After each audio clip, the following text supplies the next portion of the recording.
Well, hello everyone. So, day 2 of health, healing, and happiness. I did day 1 already, a rough draft, fine read. Now I'm going to do, well, not a fine read, but a rough draft, rough read of day 2. And this is just going to be whatever I remember plus what I'm reading here. And then I'll make future videos, many of them, slowly digesting all of this and absorbing all of it in real comprehensive ways. And if you like this kind of stuff before I start reading, my website is tomberkenmeyer.com. Hi, Christy. Nice to see you. It's tomberkenmeyer.com, all lowercase, take out the space, tomberkenmeyer.com. And I will have all my videos and so forth up there. Okay, so let's get going. And feel free to share this if you'd like. Right off the bat, the first speaker on day 2, her name is Stacy Dugan. Stacy owns a delicious raw food vegan restaurant cafe in downtown Container Park of Las Vegas. Been there several times, which I guess is a lot considering I come from Wisconsin. Delicious, wonderful, flavorful, nutritious food. I just love it. So, but she wasn't doing a talk about that today.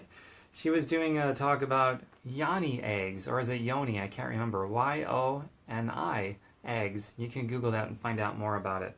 It's a sex thing. She basically talked about sex all day in a healthy way. And the only note that I really took on that is pineapple. When a woman eats pineapple, it gives her man or woman, whoever she's with, the sweetest taste down there. That's important, right?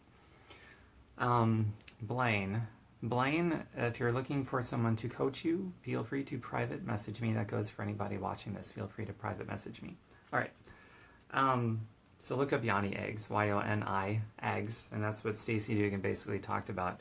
And it seemed to be a valid therapeutic sexual thing for women, thereby also their partners too, men or other women. Hi Audrey, hi Becky, nice to see both of you.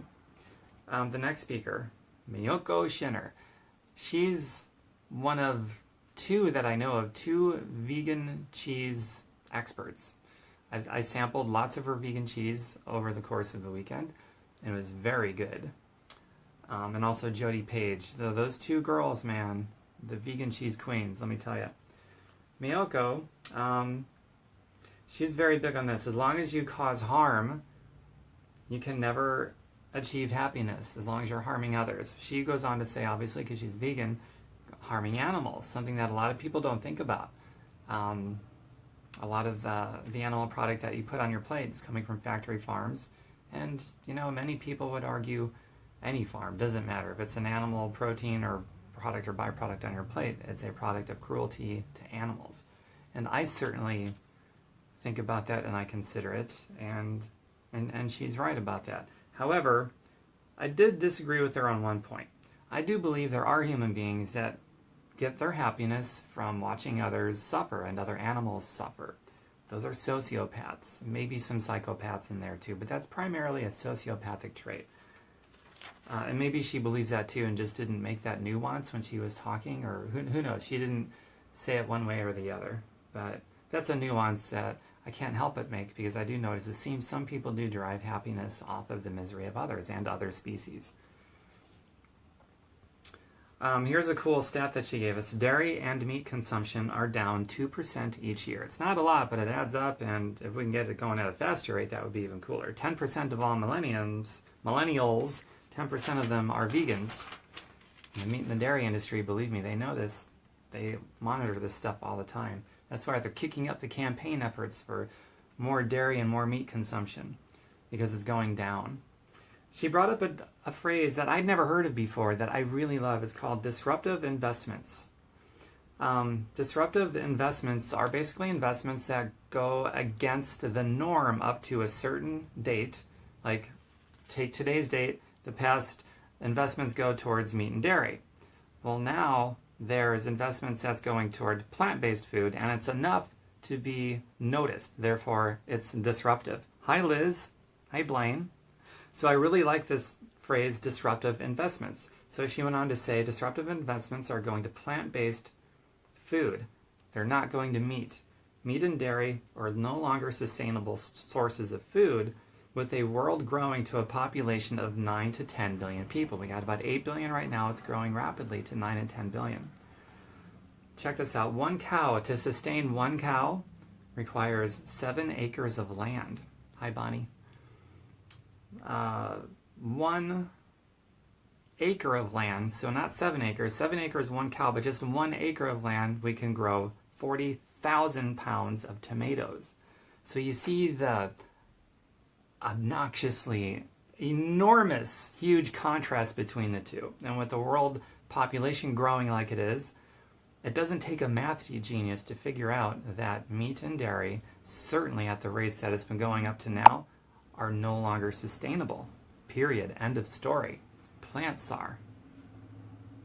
So that's why there's disruptive investors out there. They see this, people that truly do, even if you just want to make money, like maybe a lot of the disruptive investments, they want to make money, and that's fine, because I think money can be a solution for everything, not a poison, but it can be a solution depending on the person behind the investments. But just looking at the numbers and what's sustainable and what's going to make money tomorrow as well as today, but especially tomorrow, even people that just want to make money, they don't really care about anything else. Just logically and rationally, the next economic booms are going to be centered around obviously green energy as well as the right food sources, and that's plant-based food, not meat and dairy. It's not sustainable. A world of 8 billion people growing to 9 and 10 billion people, and it takes 7 acres of land to grow 1 cow. 1 acre can grow 40,000 pounds of potatoes or goji berries or whatever. You get my point. So plant is obviously the only thing, plant food is the only food source that is going to make anybody any money. It's also the only food source that's going to sustain a world population without going into mass starvation. So even if you don't include moral grounds, it makes sense. But if you do include moral grounds, obviously a world dying of starvation and famines and disasters is highly immoral. So it's the only moral kind it's not just a disruptive investment, but it is a moral and rational investment. Each one of those reasons are standalone reasons, but you combine them all, there's no reason to continue to invest in the kind of meat and dairy production that we've been investing in up till now, because it's no longer sustainable. That is a scientific, cold, hard fact of first grade level math. It's pretty cool. Hope I made my point. And check this out. Disruptive investments are also happening because more of us, people like you and me, are spending our money in that direction. This is why protesters and the protesters that all they do is protest, and they go out on the street and protest and have little picket signs and things that they say, and all the shouting and barking online and social media, none of that really has any effect until we change our spending habits. And so one big reason why disruptive investments are happening is because more and more people are changing their spending habits. 2% less dairy and beef every year, and 10% of all millennials are all plant-based. So plant is growing, meat and dairy is shrinking. So they notice these things, and that's what drives every economic indicator, is how we spend our money, not whatever we say and not how we protest in other ways. Our only protest that matters and our only voice that matters in this regard is how we spend our money. So that is really the underlying thing that's responsible for these disruptive investments coming. Hope I made my point on that too. Hi Kevin, good to see you. Hello Natalie. The next speaker, Brenda Carey. Brenda is a super fit girl who's, she's I think 47, 48, 46, 40, somewhere in her upper mid 40s. She looks like she's 28, maybe 30 at the most. Super fit, super lean girl, super healthy, super energetic, super happy. She eats a lot of plants. She doesn't eat any meat or dairy, so she's just flat out vegan. She went on to say, meat does not build muscle. Lifting weights with intensity and eating enough calories from a variety of whole foods, natural plant-based foods, and good sleep and rejuvenating rest and plenty of water. That's what builds muscle. Meat does not build muscle. And then somebody else went on to show where you get your protein if you're vegan, if you're not eating meat and dairy.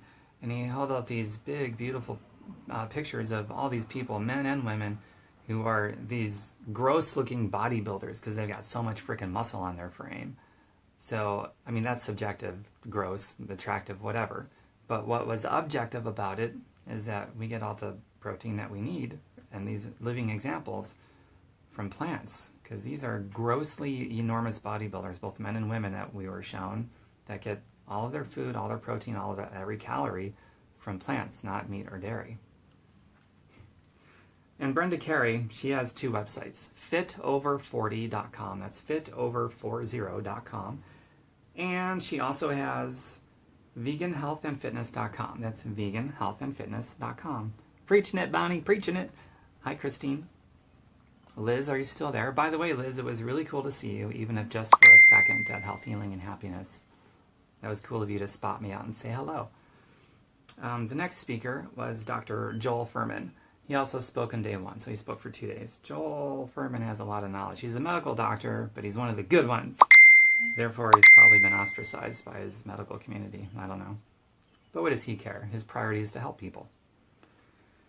Let's see here. Dr. Fuhrman, the longer you live in the catabolic phase, the longer you are going to live. So a lot of his preaching, I'll see if I can sum this up without reading too much of my notes, but he's like, the fewer calories that you digest, or that's basically the catabolic phase. You're not burning calories because you're not overeating. He's like, you want to get as many micronutrients as you can and as little macronutrients as possible. Now, micronutrients are your vitamins and minerals, trace minerals, and all those kinds of things. And they have 0 calories, micronutrients. Macronutrients is fats, proteins, and carbohydrates, and that's where all your calories come from.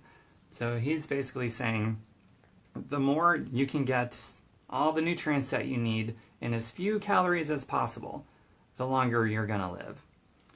Because the more you run your metabolism, the more you're going to age. And he's like, everyone's trying to ramp up their metabolism and burn through it as fast as they can. He's like, no, you don't want to do that, because that's what advances the aging process. That's his train of thought. I don't know if I agree with that, but he does have a lot of empirical evidence in all the people that he's helped to show that, yeah, this guy knows what he's doing. Hi, Natalia. I'm glad I'm making sense to somebody. Am I making sense to anybody else? Hi, Andy and Liz. Are you still there? Let's see. I'll continue reading Dr. Fuhrman's notes. He has a general daily guideline of a lifestyle, and that's basically 1 pound of raw veggies a day, 1 pound of slightly cooked vegetables a day. So that's 2 pounds of vegetables. Tells you something. 1 serving raw nuts and seeds. 1 serving is between 1 and 4 ounces. This is every day. And he says it's okay to go over and above the flax and chia seeds. So you get the phytonutrients every day that you need from the green vegetables. And fresh fruit, 1 cup. So let me go off a little bit on this, because this is important. He talked a lot about this, as well as other people did. They talked a lot about, you want to take these cruciferous green vegetables like broccoli, Swiss chard, kale, spinach, cabbage, all those kinds of things, and you want to combine those with raw nuts and seeds. And that combination increases the phytonutrient absorption from all the greens, which is powerfully anti-cancer, anti-inflammatory, all those kinds of things. And then you also get more benefit from the nuts and the seeds, the zinc, the other minerals that are in them, and also it helps push fat along and out of your body through your stool. So you're getting a lot of extreme nutritional value, very anti-cancerous, great for weight loss, great for maintaining blood sugars and improving blood sugars if they're bad. So they talked a lot about combining those 2 foods, nuts, seeds, along with your dark leafy greens and all your cruciferous vegetables. Let's see here. Here's a cooking tip. He said walking. So if you got a walk, walking is the best, because the least amounts of nutrients will escape from using a walk. Light steaming is next best. I always thought steaming was the best, but he says it's the next best. Boiling is the worst. Didn't know that. Roast in oven on a low temp. If you're going to roast food in oven, it should be on a low temp between 200 and 300 degrees. Otherwise, you'll cook and destroy the nutrients. Cook broccoli in less than between 4 and 6 minutes. Otherwise, it's too much and the nutrients are gone. This is important to keep the cancer-killing properties of the food. This is long enough to break open the cell walls for digestion and absorption, but not long enough to kill the nutrients. So that's why somewhere between 4 and 6 minutes breaks down the cell walls so you can digest better, but too much kills the nutrients. So there's a happy balance there. And he's saying if you put it in the oven, just between 200 and 300 degrees, 4 to 6 minutes if you're going to wok something, in a cooking wok. Awesome, Andy. I love learning as well. Cinnamon. What did he say about cinnamon? Cinnamon and fresh eggplant. Oh, yeah. He talked about making these salads. He's like, when you make your salad, you can slice up or shred up some eggplant to sprinkle over the top of the salad with some cinnamon. Tastes great, and it's got a great glycemic friendly effect on your blood sugar levels. There's no calories in it. It's filling, and it's extremely healthy. So it's all those things all into one. Blanching, Andy. Yeah, I guess blanching, right? 4 to 6 minutes in the wok. Hemp seeds. Oh yeah, here's a simple little recipe for hemp seed and almond milk. So hemp seed and almond milk is pretty simple. Get some hemp seeds, get some almonds, 1 date for the sweetener, so no sugars, no sugar isolates. The sweetener, notice this is important, the sugar comes from a whole food source. Just 1 date, there's no sugar, just whatever sugar naturally occurs in the date. And water. Blend all that stuff up. I have a Vitamix that would do that. And he didn't really go too much into it, or if he did, I didn't write down the note. But from there, I would actually take a cheesecloth and strain it through so it's just juice. Otherwise, there's going to be a lot of pulp in it. But if you like pulp, you could just keep the pulp in it. But that's the entire recipe for his hemp almond milk. Pretty cool, right? Here's another thing he told us, and I heard this from several people. Whenever you buy something like the example they gave was nutritional yeast, make sure that it has no folic acid in it. If it says fortified with folic acid, any food, not just nutritional yeast, but anything, folic acid is a poison, and they're like, avoid it. If you see folate, that's fine. I don't remember why. Didn't make the note. Probably couldn't write fast enough as they were talking. Kumquats. I just like saying it. When I heard it, I giggled. Apparently, kumquats are extremely nutritional. He talked about how you could get a kumquat and grow it in your house. Just put it by a window. It's a tree, but it's a little tree. It'll fit inside your house. You can put it on your porch. You can put it outside in your yard. So he went on to make the point, it's great for every family to grow their own tree of kumquats. Because they'll work in an apartment where you don't have a yard, or you got a little yard, or you just have a patio or a porch. As long as you get sunlight inside or outside, they're pretty easy to maintain, he says. And they produce fruit pretty fast. So I guess it's pretty easy to get some kumquats in your diet every day. And it's funny to say, kumquat. Sometimes I call people a kumquat. Oh, man. Oh, and he makes the note to keep the skins on the kumquats. Actually, not just kumquats, but almost all fruits. Like, the avocado, take the skin off, obviously. But any fruit where you can eat the skin, eat the skin. Like, don't peel an apple, don't peel a carrot. What else do people peel that they shouldn't? Cucumbers, don't peel those. The skin helps to protect you from skin cancer. Andy, that is the wrong spelling. It's not C-U-M. It's K-U-M. Shoot, I didn't correct the spelling. I looked it up online the other day. I forgot what the spelling was. But it's called a kumquat. I believe it was K-U-M? Q-U-A-T-S. I don't remember for sure, but it's not that cum. That's a different cum. Just so you know. And the skin of them helps to prevent skin cancer. Pretty cool. Bonnie says, a lot of folks with autoimmune disorders that I know are avoiding soybeans, soy products, and soy milk. What is your read on this? Yeah, all of them say avoid soy milk. I've heard that from all these people here. I've heard of it. It's pretty conclusive with all the smart people. Avoid soy milk because it's largely a GMO product, and there's other things going on with it too that I don't know. But yeah, I don't do soy for that reason. Everyone who is really smart says avoid soy. Let's see here. Eggplants are great for diabetics. Scallions are a powerful anti-cancer superfood, which is great for me because I love scallions. And if I didn't, I'd probably figure out a way to love them. And I just keep them raw. I chop them up. I throw them into salads. I throw them into, if I'm doing a stir fry of some kind, then I will throw it in dead last after I turn the heat source off. So regardless, I always eat them completely raw. I love scallions. And they're a powerful anti-cancer food. So there you go. You're just being silly. The word makes you laugh as well. Yeah, me too. Don't throw away... Okay, when you're making beans, if it comes out of a can, or I guess if you're boiling too for that matter, don't throw away the salt-free bean liquid. Very nutritious salt-free bean liquid is. You can rehydrate dehydrated tomatoes, pretty cool, with the bean liquid. You can make salad dressing with the bean liquid. You have to Google some salad dressings with bean liquid. Seltzer, oh, this is a cool one. This is one of the many separate videos I'm going to make as a standalone video. But here's a really neat red wine substitute. I love red wine. Get some seltzer water and some pomegranate vinegar instead of red wine.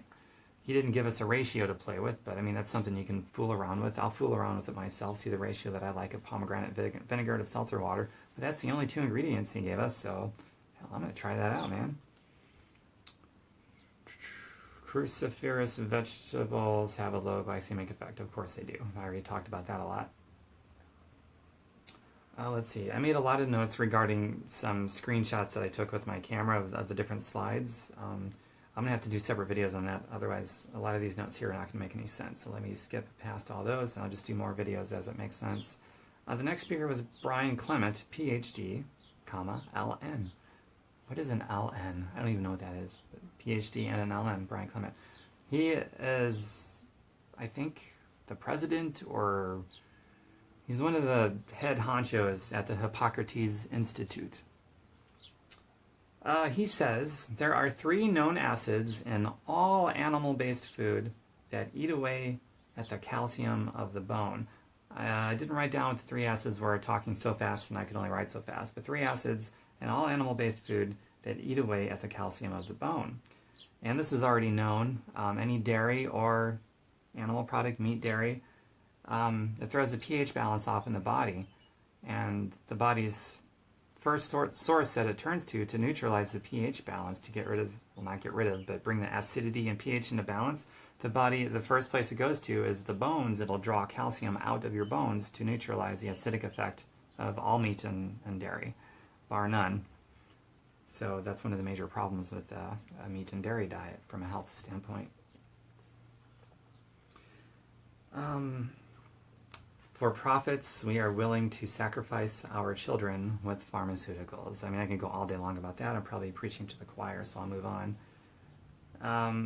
He does advise the use of good supplements, because most supplements are garbage, but only to use good supplements to complement a healthy diet and a healthy lifestyle, which is also important. I mean, I represent organic, nutritional, whole food supplements like Shakeology, and I tell people this is, in my opinion, I think it's probably the best nutritional meal shake ever, but it's not a silver bullet because nothing is.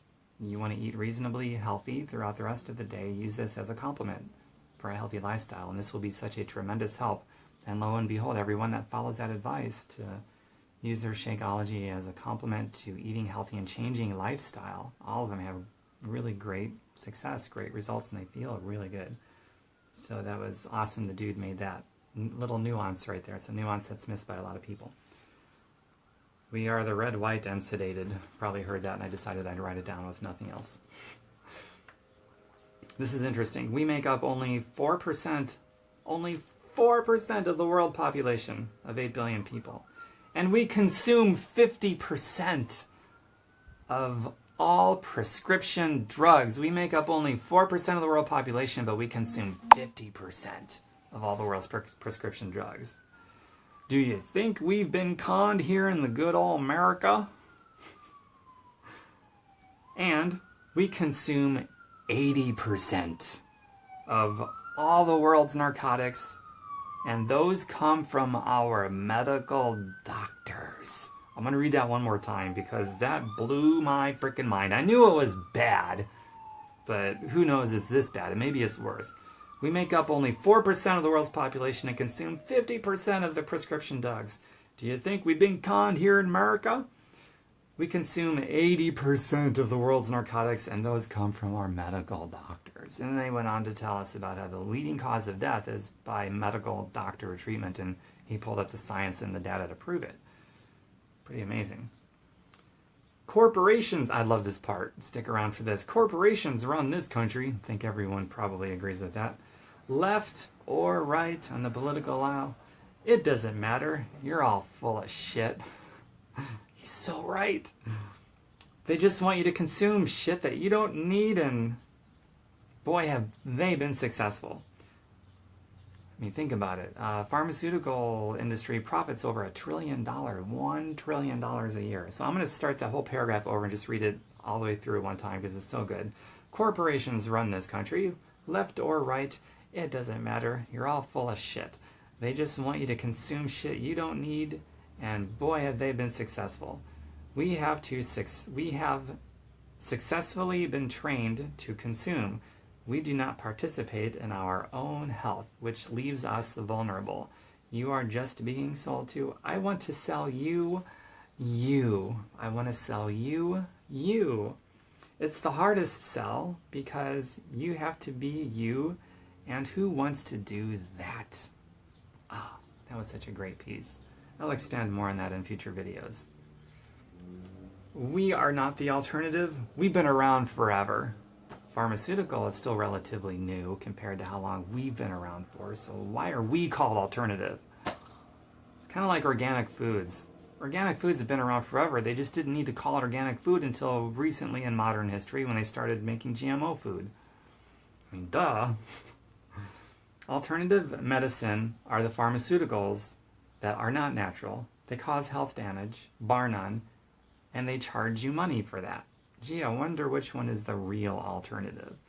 And who created that terminology? The healthiest people in the world have only 5% digestible protein in their diet. Notice I said digestible. You can get a thing of protein supplement that's just protein, doesn't have the phytochemicals, doesn't have the other whole food properties that it's supposed to have when you eat a whole food that has all those things. So you can get a protein isolate and consume it 50 grams, and you might digest less than 1 gram of it, right? So you're getting 50 grams in your mouth and out your pee, but you're hardly digesting any of it. It just goes into the city municipal sewage system. The healthiest people in the world have only 5% digestible protein in their diet, and it comes largely from plants. Plants and whole foods, not isolates. Wasting your money buying protein shakes. Just letting you know. That's not in my notes, it's just something I've learned over the years. His website, Dr. Clement, by the way, from the Hippocrates Institute, is therealtruthabout.health.com. It's a riveting website, therealtruthabout.health.com, so you can check that out. Next! I'm almost through this, just one more page to go. This is the last page. Hi, Andy. Hi, Delphi. Wow, is right. Let's see here. Looking at a great idea and thinking, wow, what a great idea, isn't enough. You gotta do something about it. It's one of these things that's like, duh, everybody knows it, but who's really doing it? Not many people. Oh, by the way, a little side note of my own. I was having a conversation with a friend the other day. People that are not curious and people who don't act on what they learn are like aliens to me, big time. Because I can't help it. I can't unlearn something. I had to do something with it. Hi, Sandy. Hi, Holly. Okay, all non-distilled water has plastic and pharmaceutical poisoning in it. Distilled water is basically water that, probably a boiling process, I'm not sure. But they have to kill the water because it's contaminated, bar none, everywhere in the world. And so you add the live minerals back by, you get, say, a gallon of distilled water, and then you put maybe a 1/4 teaspoon of a really good mineral salt, like a pink Himalayan salt that has like 70 or 80 trace minerals, just a 1/4 teaspoon per gallon. And that's how you get its electrolytes back and all of its minerals and trace minerals. But all non-distilled water has plastic and pharmaceutical poisoning in it. And this is really scary. All the oceans in the world are contaminated. There's no such thing as organic water anymore from natural sources. The human species has killed that for us, as well as every other species on the planet. And it's concentrated in the colder Arctic regions. And so there's a lot of whales that like to swim up in the cold Arctic regions. And some of the whales are dying. And so they've done some autopsies on some of these whales to figure out why are the whales dying. And as it turns out, they're dying of an overdosing on antidepressants. I heard that, my heart just sank to the floor. I mean, The pharmaceuticals that have been poisoned in our waters, and all the plastics, because everybody gets plastic and plastic doesn't go back to the environment. But it's so concentrated that we're killing the oceans with it. Literally, we're killing the sea life, innocent creatures that have nothing to do with our dangerous, destructive behavior. The whales, just from swimming in the water up there, are overdosing on antidepressants from the pharmaceutical industries just from swimming in the water. It's like, we are such a fucking terrible species.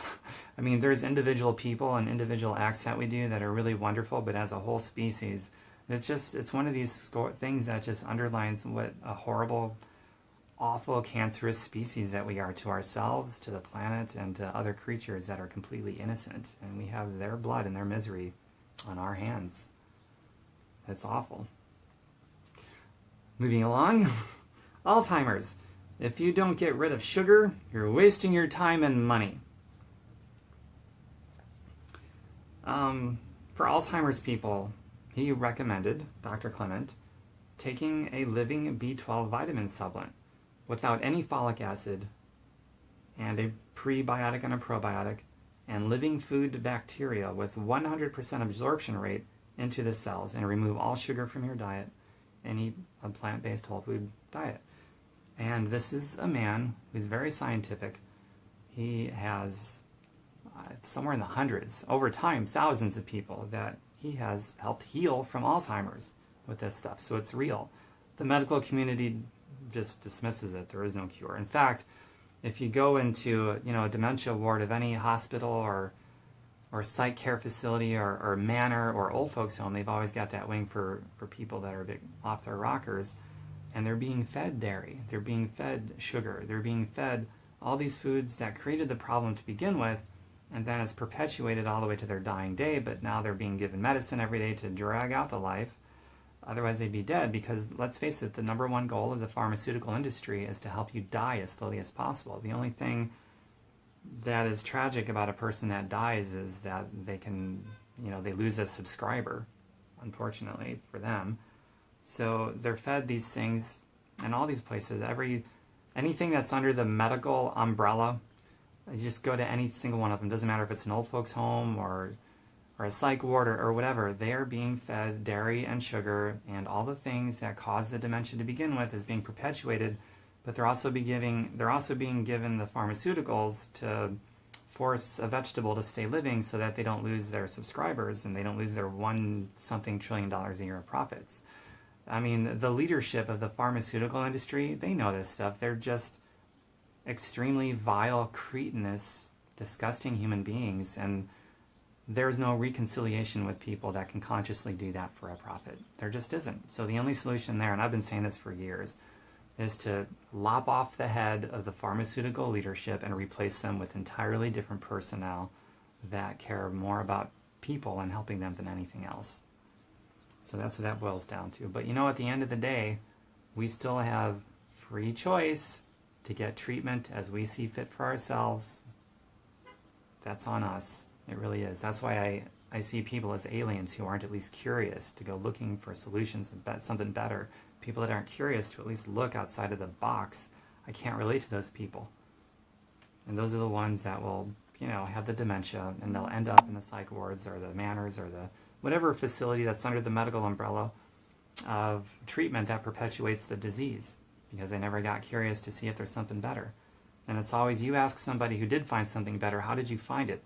It's a variant answer of, I got curious, I had to see what was out there. I had to take control, personal responsibility for my own wellness and future. And so they got outside of the box and looked, and that's always what it boils down to. It starts with a curiosity and a desire to get better, but most people don't have that. So pharmaceutical will always thrive because people are incredibly stupid. I don't know what else to say.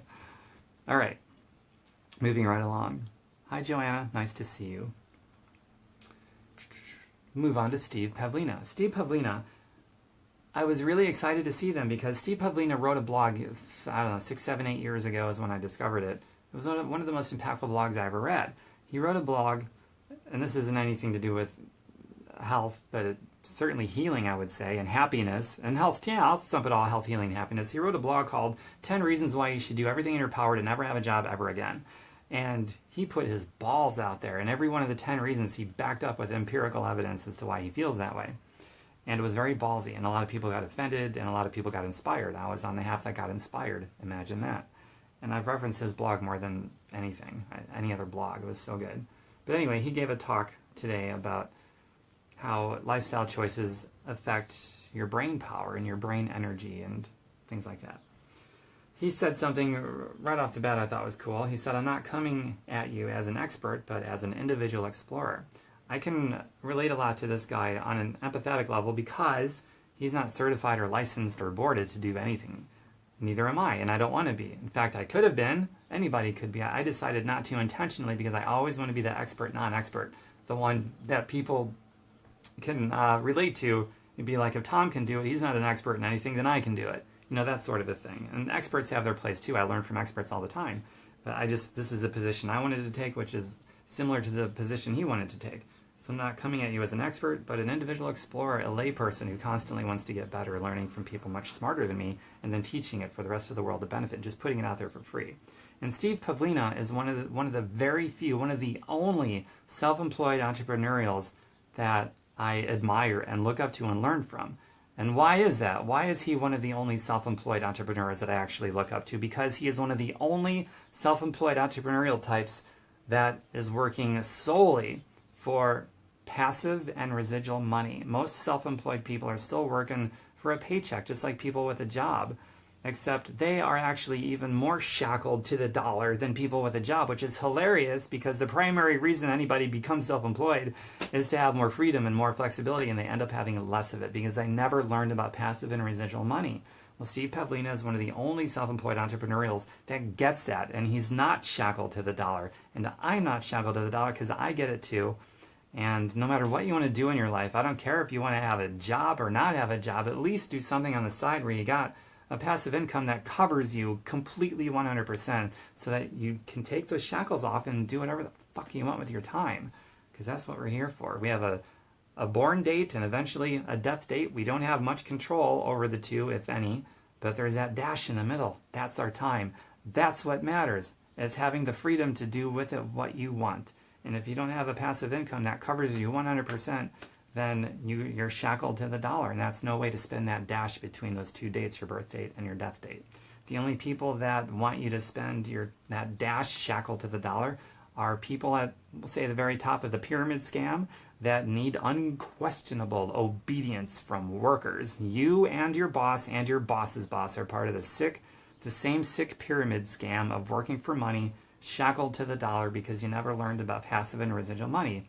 And then some of you did learn about it, but you said no and just got saddled in with your shackles. And, no judgment. If that's for you, that's for you. It's just not for me. Okay, moving right along.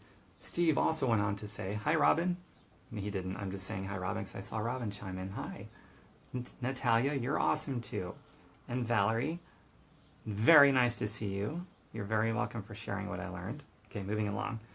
Steve Pavlina shared with us, make sure and figure out how data translates into what it means for you and how it connects to your desired quality of life of improvement. How does data connect to your real world experience? So a simple example of this would be a lot of people want to lose weight and have more energy. Okay, well, you want to lose 20 pounds and have twice as much energy. Well, connect that to what that's going to mean for you, especially on an emotional level, so that you might be driven, self-motivated, and inspired on a daily basis to do the hard work and to make the mistakes and learn from them and carry on so that ultimately you figure it out and you got the drive to figure it out long-term in a sustainable way and you get those results.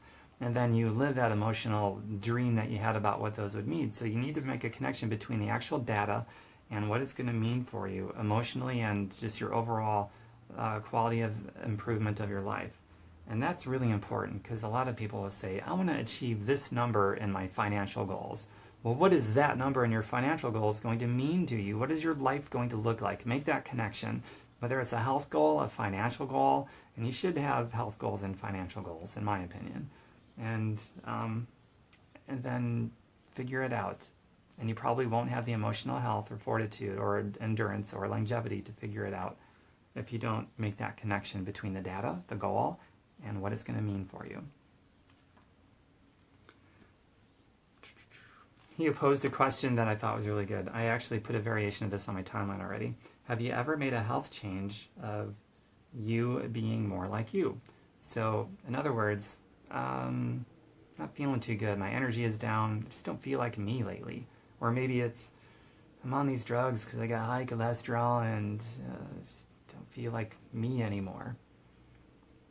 Well, have you ever made a change in your health that had you feeling more like you? Because maybe you were able to safely come off the medications, or you just got more natural energy because you made a change in your daily health habits.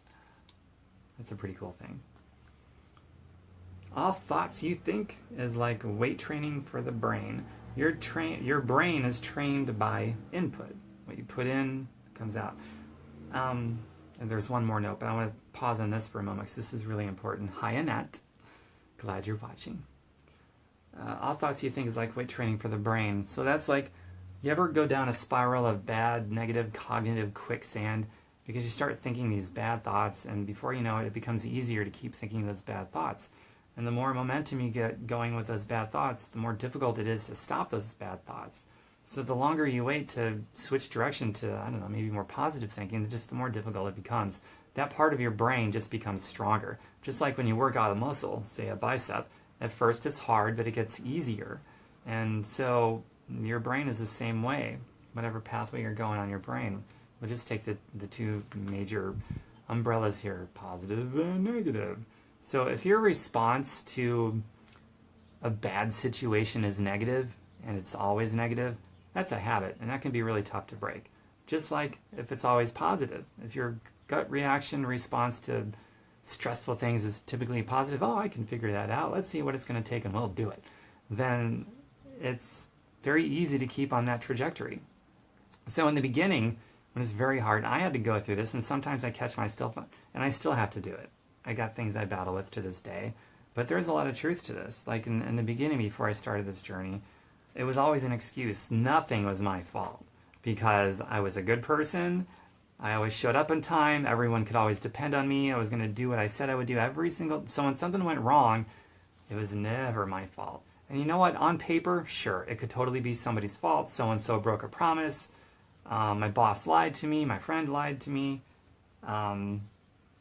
Whatever, what goes around comes around doesn't seem to be working for me because I'm nice to everybody and people are treating me like shit and all these other things. But I never took personal responsibility for how I responded to things because, I mean, in the end, we have very little to no control over what happens to us, but we have complete control how we respond to what happens to us. And that's where the difference is between the successful, healthy, and happy and the unsuccessful, unhealthy, perpetually unhappy person. It's that response. And depending on how you respond to stuff that happens to you that you have no control over, stuff that isn't good, I don't know, it could be a financial gain, something you can monetize. It could be a health gain. It could be an emotional gain. It's all in how we respond to stuff. So all the thoughts you think, it's like a weight. In the beginning, like I had to consciously put in the forefront. I had to pause and consciously realize, wait a second, Tom. No. You're not going to make excuses anymore, because that was my thing in the beginning, excuses. I excused everything away. And by the way, when I was making excuses, I wasn't making any progress in my life at all. In fact, it was going backwards. So when I became aware of that, I would pause after every whatever event that happened to me. I just pause and wait a second. No, I'm going to respond this way. And I did that enough times while I was building a new muscle in my brain. And now it's automatic. Anytime something perceivably bad happens to me, I don't even need to pause anymore because I've strengthened up that part of my brain, that response in my brain.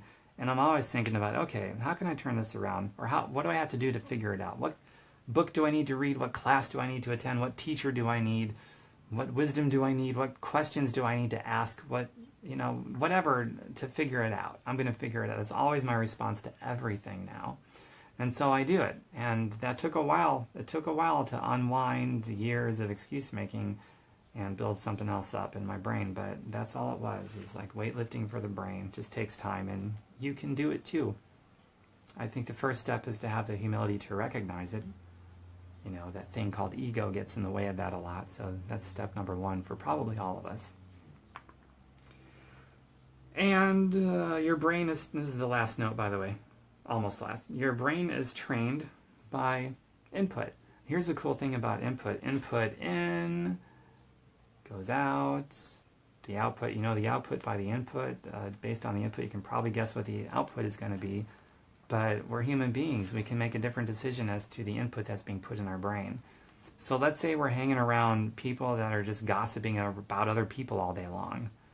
And we're watching just trash reality TV where there's always this scandalous behavior. And the only thing we're really inputting into our brain is stuff that has nothing to do with what we say is really important to us. Like we want to get healthy physically, emotionally, and we want to have more money and be independently, financially free, and more health, happiness, and healing. But none of the input we put into our brain is at all consistent with what we say is so important to us. Well, we can draw a line in the sand. I draw that proverbial line all the time. I talk about it all the time in my videos. And we can jump over with both feet, not one timidly planted in the past. That's for pussies. Don't be a wuss. So draw a line in the sand, jump over with both feet, and change the input. Maybe you need to get new friends, hang around different, better quality of people. Let's just call it what it is. Sometimes the quality of people isn't just different, it's flat out inferior. And if it's not lining up with what you say is important, then the quality is just flat out inferior. Just call it what it is. So me personally, I just flat out gave up watching television. It was worth it to me. My dream was big enough to be worth it to me. And to this day, this was years and years ago, and to this day, it's like I have the option of having a TV in every room now if I want, but I gave it up so long ago. I've been not watching TV for so long, I no longer miss it. I don't even want it, so I just don't have a TV. It's awesome. And I got around to better quality of people, and I'm getting all these ideas of smarter people and people that respond to tough situations with an attitude of, let's figure this out. What lesson is there to learn? So I changed the input in my brain, and lo and behold, like magic, not really, it's explainable, but like magic, I had a different output because I put in different input. It was so amazing. And then I could start figuring stuff out more easily. So, yeah, your brain is trained by input. So sometimes we just need new training by changing the input. And okay, here's the last note that I got from day 2. Set stretch goals to become smarter. So I took that and drew many parallels. Set stretch goals to become fitter. Set stretch goals to become healthier. Set stretch goals to become better. Set stretch goals to become smarter. A stretch goal is something where, okay, you're capable of, let me use an example because I don't know how to describe it without it. We'll do an easy one. Like let's say you're a runner, and draw whatever parallel that is important to you that you care about. But let's say you're a runner, you're doing 5Ks. I'll use my example. I do 5Ks. My first goal was to get to 25 minutes in a 5K. I accomplished that goal. I got it in like 24 something. And then it's like, okay, I want to get this bad boy down to like 22 minutes. I think that was going to be my next big goal. That's a stretch goal because in that current space I was in, I could not achieve that goal. I wasn't there yet. So I set a goal of someplace outside of that box of what I was capable of, stretching myself. And then there, because I was serious about it, I mean, there's a difference between a committed, serious goal and some half-assed goal that nobody's willing to put the time, blood, sweat, and tears in to figure out and accomplish. But I know that I was serious because I figured it out. I didn't know exactly how I was going to do it. I just knew I had to do it. And it made me become smarter with how I was training my body so that I could do it. And same thing, once I got to 22 minutes, I set a goal. And it took me about 4 years to achieve this goal. I wanted to run a 5K in under 20 minutes. That's a big stretch goal. I mean, that's like jumping out with both feet and who knows how far. But I was like, okay, my current training status regimen isn't really going to get me there. This is the best I can do. I think I was at like 23 minutes when I first set this goal of doing it under 20 minutes. So I had to figure it out. I had to see what other people were doing that were getting fast times, and I had to read certain things, and I had to get the knowledge. But setting that stretch goal made me smarter. It made me fitter. It made me healthier. And I did it. I finally ran, 4 years later, I ran a 5K in under 20 minutes. Here's another example of one. Instead of a fitness one, we'll do a money one. When I first set my big money goal, once I understood passive and residual income, I was like, okay, I need to make more money, passive money, then then all of my expenses combined, living in luxury. I don't know how I'm going to do it. This takes a massive amount of personal growth and development. It forced me to get smarter.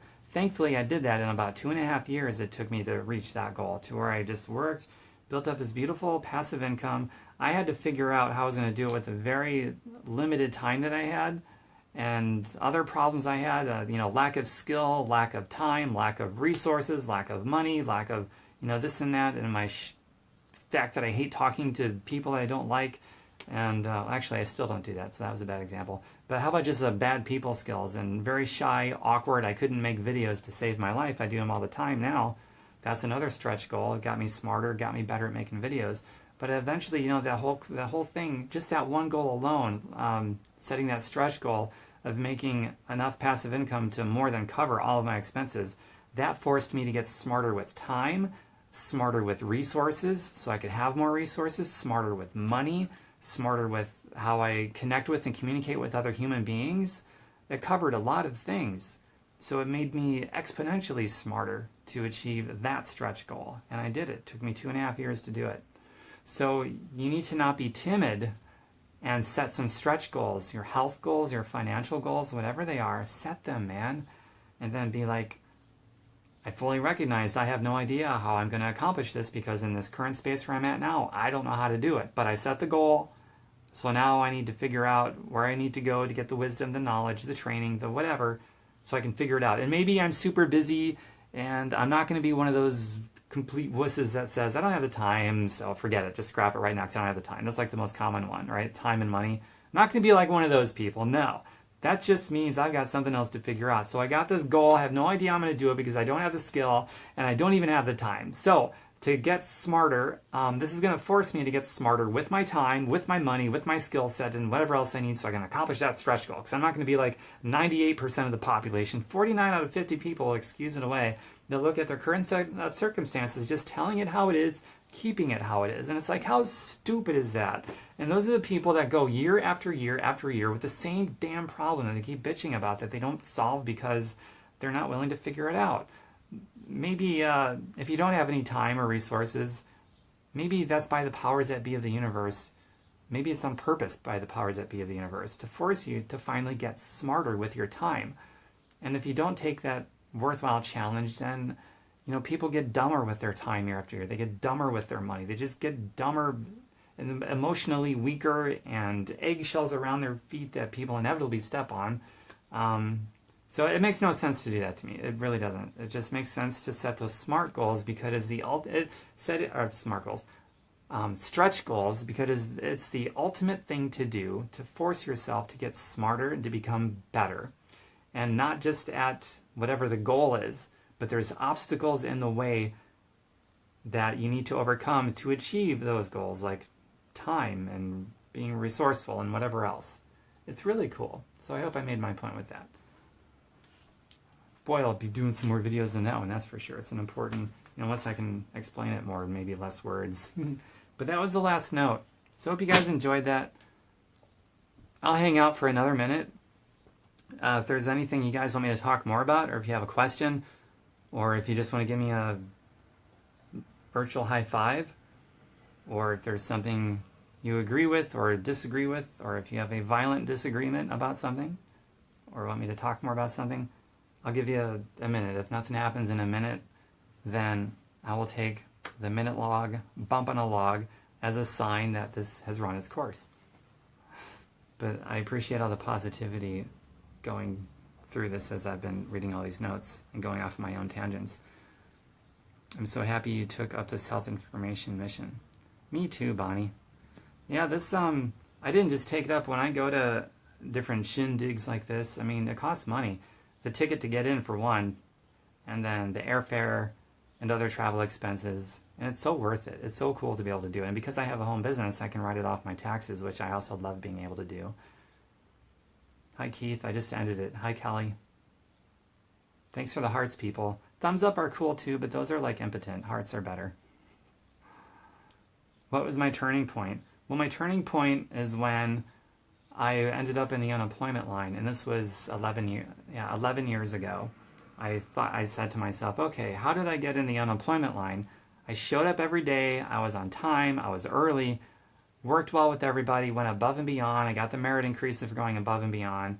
You know, I was faithful. Point being, I was faithful. I went above and beyond, and it got me in the unemployment line. I felt it was really unfair. And also, my health was going to hell in a handbasket because I was not working out and wasn't paying attention to what I ate.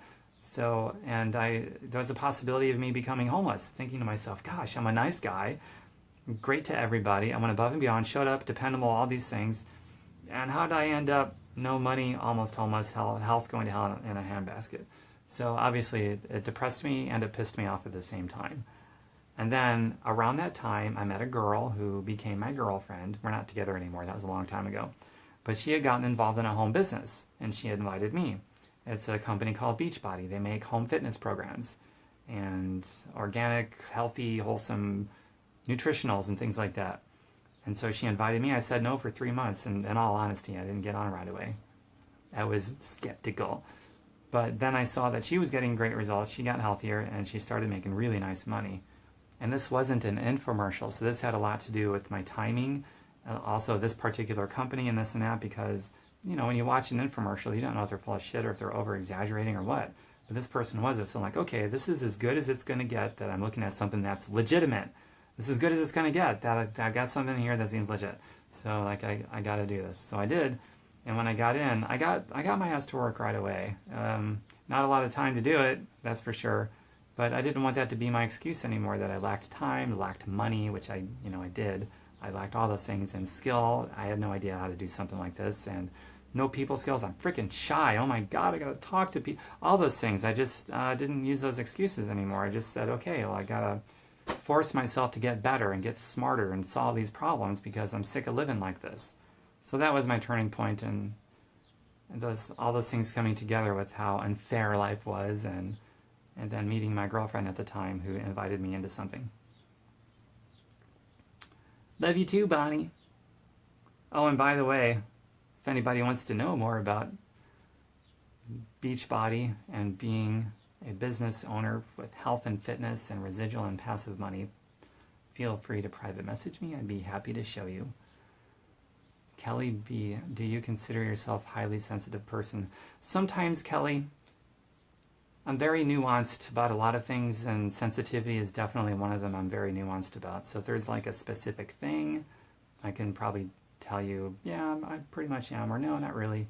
It also depends on the person, and sometimes I'm sensitive when I really shouldn't be sensitive, and then I feel like sometimes I'm not sensitive at all, where maybe I should show more sensitivity.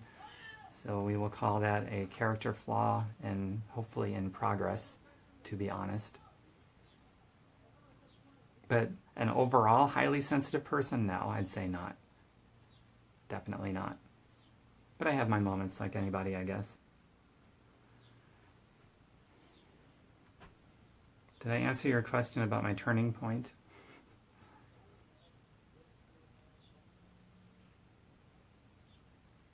It's amazing when you recognize a certain set of really bad problems, and then at about the same time an opportunity comes by where you can see yourself possibly fixing those problems. And that's basically what it was, my turning point.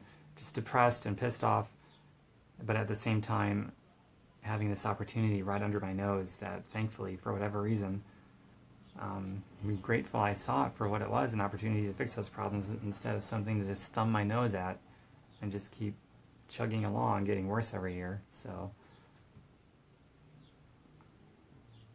you're welcome, Kelly. Okay, just another minute, and then I'll turn this off if nobody has anything else. Take a sip of my water. This was a lot of fun doing this video.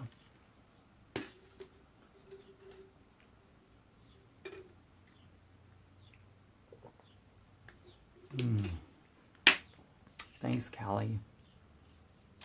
We are all blessed in various ways. We just need to be reminded to utilize our blessings, because they're there for some reason, I think.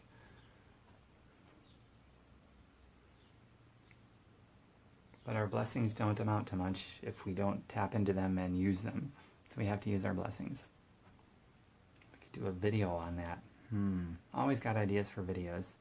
I've got so far, last I looked, 2,310, yeah, 2,310 videos I've got so far. Just imagine, the first time I tried to make a video, I did 100 takes. They were so bad, so awkward, so forced, because I was just so bad at them. But the only reason I got good at doing videos is because I kept doing them over and over and over again. But the thing is I was willing to go through the sucky part of getting better and doing them over and over again. And that just, I mean, that could be paralleled with anything in life. And just like the average person is not going to do it. They're just going to sit back and let things continue to slide backwards. That's why 98% of the population, that's 49 out of every 50 people, is either dead or dead broke before the age of 65, completely dependent on the federal government and friends and family for the main source of their income. And they've got more than one diagnosed disease to boot that they're dependent on pharmaceuticals for. That's 49 out of 50 people. Just not willing to go through the deed of figuring stuff out. So be the 1 in 50 with a dream big enough that it's worthwhile to figure stuff out, and you'll be the 1 out of 50. It is that badly lopsided. It shocks me every time to say it. Yeah, Natalia, it's like, wow, holy cow. Man, that's incredibly lopsided. It really is. So be curious enough to be the 1 out of 50. All right, I think this has run its course now. Thanks, everybody. Chug my water really quick. Feel free to share this if you got anything out of it, and if you think you got friends that would get something out of this, please share it. I give away all my content for free. I can afford to work for free because I don't have a job. How does that work, Tom? How can you afford to do it for free if you don't have a job? What do you do for money? Anyway, TomBerkenmeyer.com is my website. No space, just lowercase. Please feel free to share this. I've got 2,310 products so far that I give away for free that you can use and other people can use as it relates to health, healing, happiness, and just figuring stuff out. That's really important. So eat it up. And for those of you that love health and wellness and you're interested in making money with health and wellness and perpetuating health and wellness instead of sickness and poverty, then private message me and I'll hear from you soon. Bye for now. Because my favorite pastime is kissing.